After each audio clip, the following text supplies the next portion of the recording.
Hello guys, what's up? To ទេសភាពអូម៉ែផ្លូវកាត់ស្រែ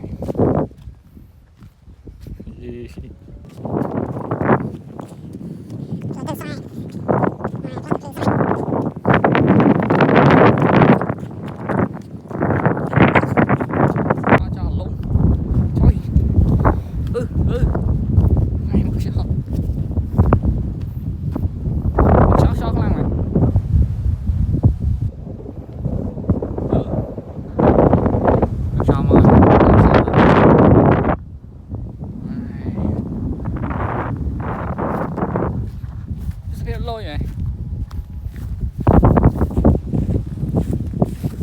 ផ្លូវ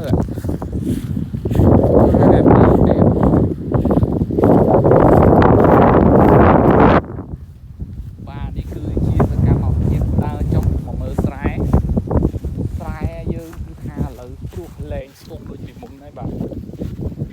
ស្រែយើងឥឡូវសារអត់មានគេស្ទុកណាមួយស្ទុកក៏វាអត់សូវបានផលដូចយើងព្រោះដែរអូខេអញ្ចឹងយើងមកមើលការព្រោះស្រូវទាំងអស់នេះស្រូវនេះដោះនេះតាមានអត់ដោះណា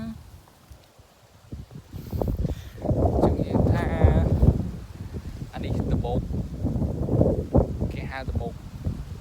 កាលពីក្មេងខ្ញុំផ្លោះព្យួរនៅហ្នឹងព្យួរទៅតែមួយហ្នឹងហើយនេះខ្សែមួយនេះទៀតច្រើនណាស់គឺចឹងច្រើនណាស់វែងធំនេះ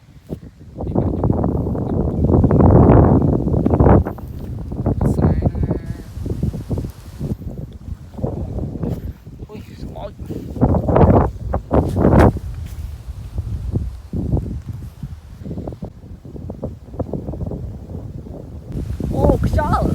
ខ្យល់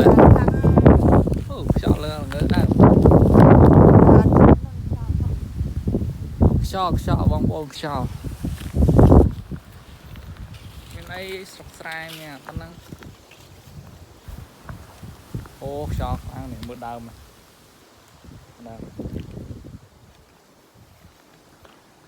ណាបងធ្វើហប់ជួស្រែជួអីព្យួរស្រែព្យួរអីស្រាប់ព្យួរក្នុងឆ្អែតហ្នឹងទៅយើងដកស្មៅនេះស្មៅយើងដកវាចោលកុំឲ្យវាដោះលើស្រូវយើងស្មៅច្រើនណាយើងដកវាចោលមកចិត្តខ្ញុំមើលខ្ញុំ